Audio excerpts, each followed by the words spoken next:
How are you doing? Recently, there was a news that a major Japanese sushi restaurant chain called Kurazoshi announced that they would make inroads in the restaurant market in China. So in December last year, they announced the restaurant rollout plan that they would open 100 sushi restaurants in decades in China from then. But they have been forced to suspend execution of this restaurant rollout plan because of the zero corona measure for the perfect containment of the spread of coronavirus infection in China taken by the Chinese government. So this time, Kurazoshi is taking a fighting pose to challenge Chinese restaurant markets. The CEO of Kurazoshi indicated the total revenue increased by 24% according to consolidated fiscal results for the fiscal year ending October in 2022 compared to the previous period. And they made a record high for 2 consecutive fiscal years. But operating profit and loss became 1.1 billion yen deficit, this time because of raw material cost hike and increase in facility investment.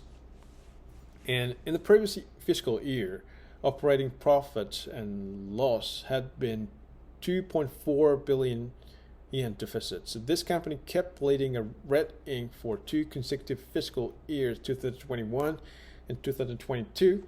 So as one of the measures to save labor's costs and reduce workload burden on workers in the working place, they actively installed the touch screen type ordering system and AI serving robots and the automatic checking out system and the automatic food delivery system in each restaurant. But this facility installation has not yet led to absorbing the labor costs now. So, however, it is likely that this company doesn't want to challenge to make a drastic change of restaurant style from a reasonable common restaurant to a luxury restaurant in order to increase and raise the unit price of individual food price. So apparently this company doesn't want to let go of existing customers and subordinately target middle class income earner. So which means they don't want to increase the product price in accordance with the raw material food cost hike because of worldwide inflation. So after all, the only way left to them that they can revive back from deficit is to increase the number of restaurants. So conclusively, companies' low revenue raising due to low margin and high turnover business will put too much workload burden on workers. As I told you in the beginning, this company's restaurant rollout plan is to open 100 restaurants in 10 years in China, which means they intend to maintain the pace to open 10 restaurants a year in China.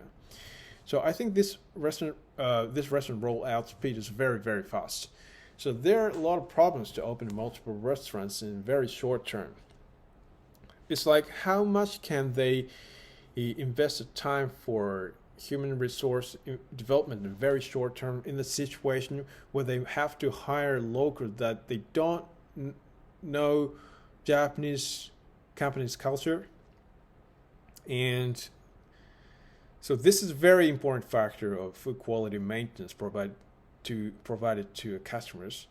And do they find it really easy to constantly secure a certain manpower from labor market in China as much as they can run a restaurant business in China appropriately?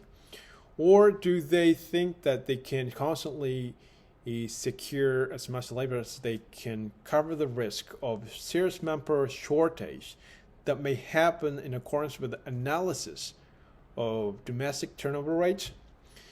So large restaurant chain business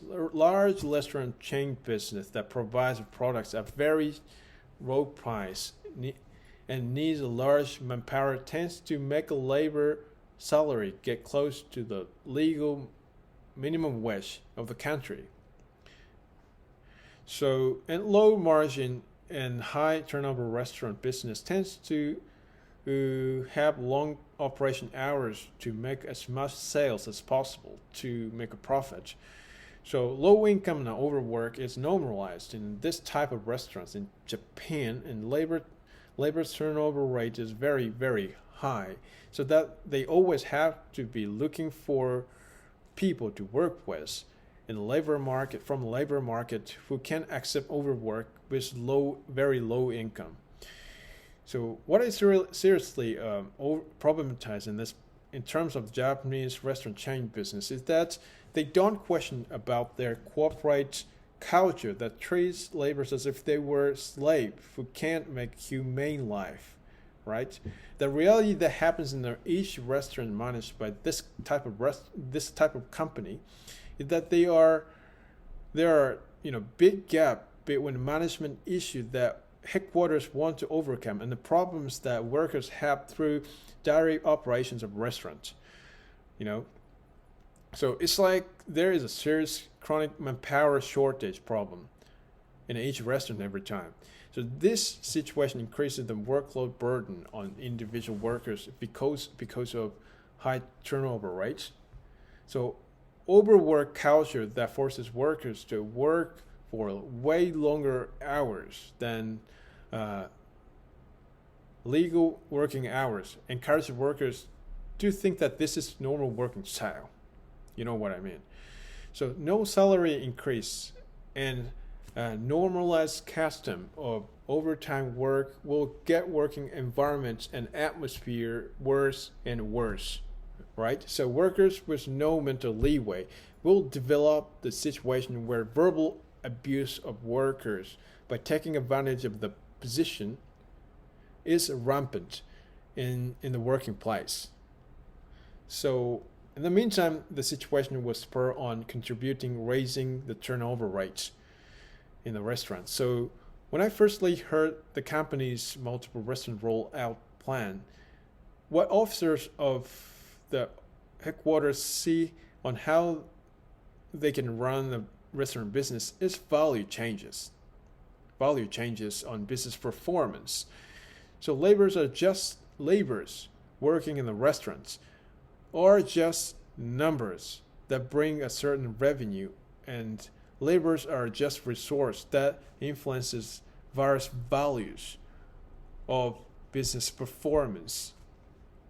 So probably the priority to protect human rights in order to improve the working place is extremely low in this case, I think. So I sometimes have a question if warm treatments for workers and pursuit of profit and revenue maximization are autonomy as Japanese companies think. But I can't see how a company that doesn't care workers is going to end.